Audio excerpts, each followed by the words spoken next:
News and Events COVID-19 on June 05.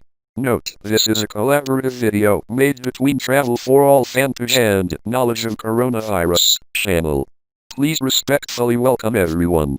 The following is the remarkable news most on June 05 as follows. 1. American news. The U.S. unemployment rate surprisingly fell to 13.3% in May as the economy gained 2.5 million jobs. The labor market rebounded from April's drastic losses when a revised 20.7 million jobs vanished. The unemployment rate last month soared to 14.7% as businesses shut during the coronavirus lockdown. Economists expected the unemployment rate to be even worse in May, rising to nearly 20%.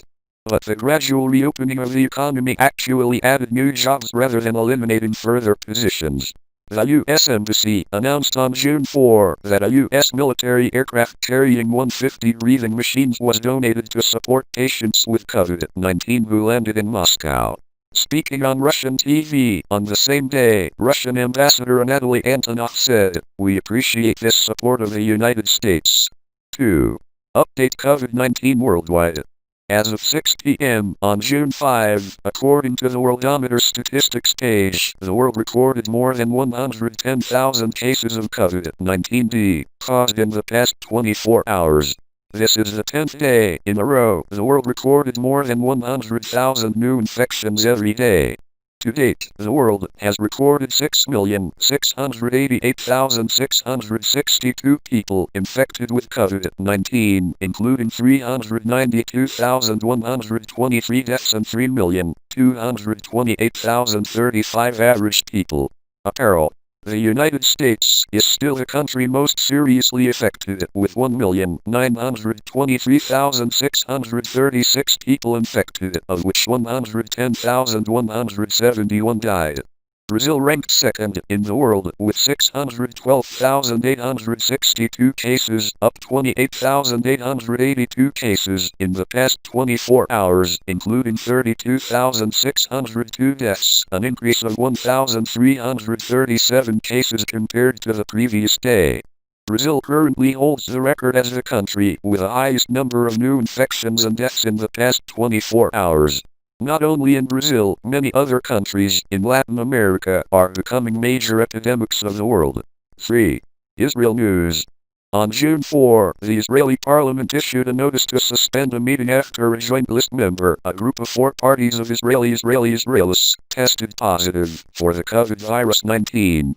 According to that, 700 people's jobs in parliament are told not to work and are required to stay home. Congressman Sami Abu Shahada, 44, isolated himself at home after contacting a private driver with COVID-19.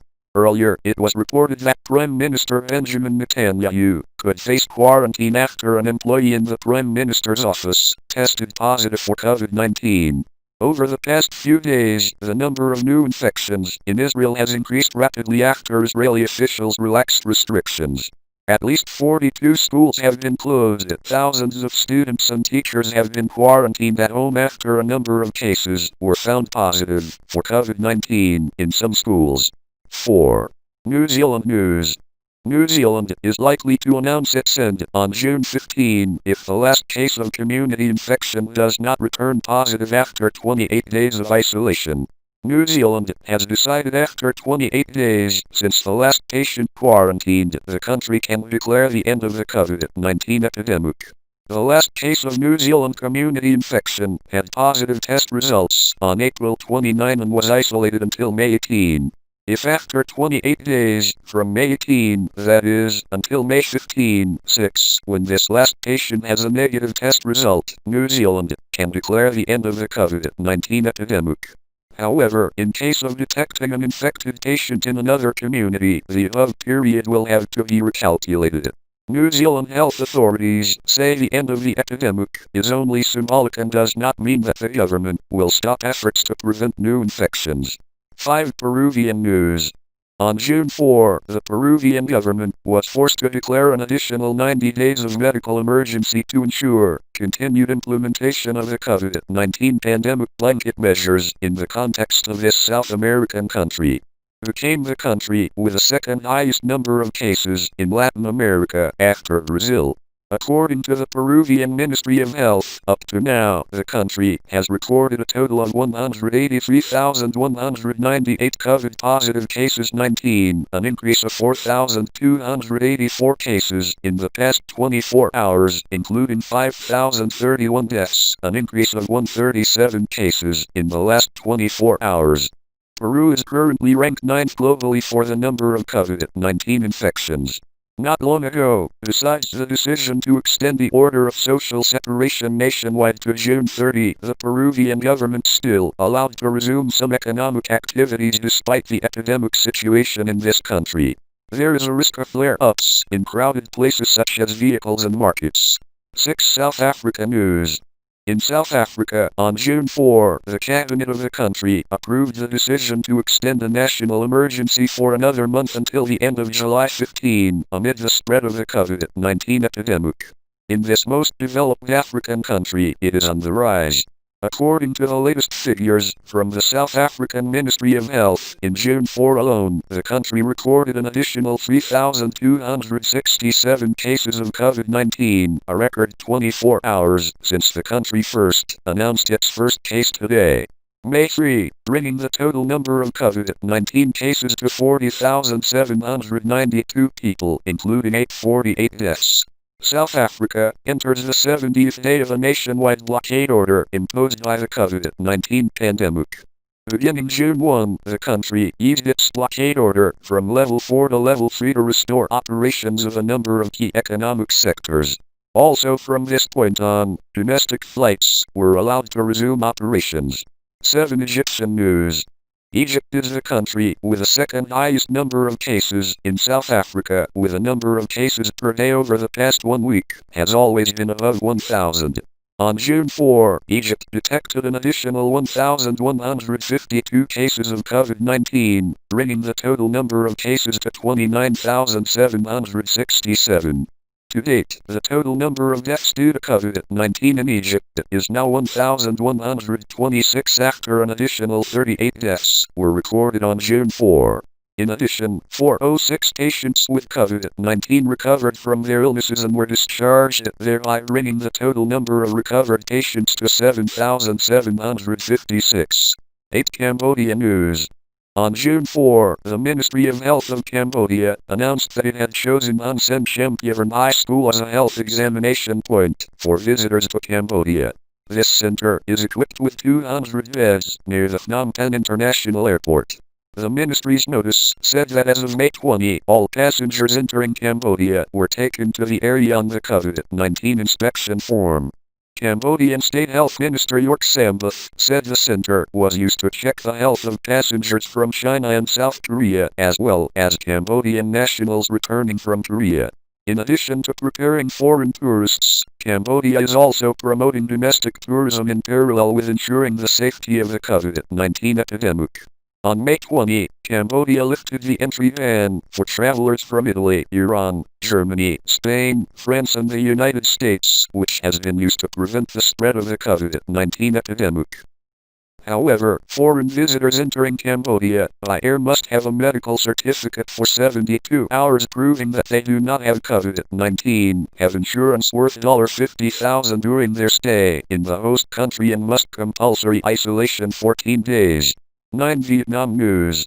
In Vietnam, around 50 days without recording cases of infection in the community, the number of people with COVID-19 recorded to date is 328 cases, of which 302 people have been declared cured. The remaining 26 patients are being treated at health facilities across the country, including 14 patients who have tested negative for COVID-19 from one time or more. 10. Spanish news. Spanish Tourism Minister Reyes Maroto said on June 4 that all restrictions at the border gates with France and Spain will be lifted from July 22. Earlier, the Spanish government had closed these border gates to everyone except for Spaniards, workers who have been traveling to the border area and truck drivers since mid-March. The time Madrid implemented a blockade order to limit the spread of COVID-19. The reopening of borders is a key issue in Europe, as countries heavily affected by the COVID-19 epidemic seek to restart their economies and gradually return to allow freedom of movement. In the Schengen area, In Finland, the Ministry of Health said June 4 that the number of COVID-19 infections has decreased in the past 2 weeks, although schools reopened in mid-May. Restaurants are allowed to reopen on June 1, and public services such as libraries, theaters, and sports facilities began to function again. The number of infections has decreased, but scientists warn that there is still a risk of an increase in the disease if social gap is not implemented. Finland has so far recorded 6,911 cases of COVID-19 and 321 deaths. Last week, the Finnish government removed its citizens' recommendations to avoid traveling within the country, but it was not decided after June 14 whether restrictions on cross-border travel would continue. The country plans to start using the COVID-19 tracing application via mobile phones in August. 12. International Relations News. 12. International Relations News. Australia and India signed an agreement to allow forces on both sides to use each other's military bases amid China's continuing escalation of tensions in the South China Sea. During the India-Australia online conference on 4/6 local time, Australian Prime Minister Scott Morrison and his Indian counterpart Narendra Modi officially signed a new agreement to strengthen bilateral defense cooperation called the Mutual Logistics Agreement, MLSA, CNN said. Mutual Logistics Support Agreement, MLSA, CNN said. Our newsletter is now over. Thank you for always watching and supporting our videos. Please subscribe Knowledge of Coronavirus channel at https://tinurl.com/s4gaps Knowledge of Coronavirus channel and travel for all fantage respectfully, and see you in the next video. 6. Chinese news. Wuhan Dr. Hu Weifeng turned black from coronavirus infection, who passed away in late April due to a brain hemorrhage. Chinese netizens are angry about this news. After 4 months of fighting the disease, Dr. Hu Weifeng of Wuhan Central Hospital, colleague of the late physician Li Wenliang, passed away June 2. His death caused outrage on social networks. China. According to the BBC, Dr. Hu Weifeng, 42 years old, a specialist in urology, appeared in the newspaper in March when his skin turned black due to COVID-19. This complication occurred because his liver lost function in the process. Treatment course. 7. News from Vietnam. At an online meeting of experts from the North, Central, and South in the afternoon of June 4, Choray Hospital said that the good news is that the lungs of 91 British pilots had recovered 50%. The British Consulate General in Ho Chi Minh City visited patients. 8. Swedish news. Controversy over Sweden's COVID-19 prevention strategy rekindled when epidemiologist Anders Tegnell, in charge of designing the country's anti-epidemic policy, intended to acknowledge the flaws in the way many people died. Casualties. While the COVID-19 outbreak broke out in Europe, Sweden was a country that did not apply strict anti-epidemic blockades such as blockade and relied on voluntary social distance, banning the gathering of over 50 people. Trips of less than 2 hours to visit family are still allowed. However, because of this comfort, the situation of COVID-19 in Sweden in late May became tense. Its daily mortality rate is the highest in Europe, even 5 days at the highest level in the world. 9. Russian news. Russia will start distributing Aviflavir, the first COVID-19 drug approved by the country's Ministry of Health, to patients next week. This is considered a move to promote the country back to normal life. Aviflavir is the first potential new strain of coronavirus drug approved by the Russian Ministry of Health after clinical trials. Aviflavir, international name Favipiravir, was first developed by a Japanese company in the late 1990s. The company was later acquired by Fujifilm, often used to treat severe flu patients.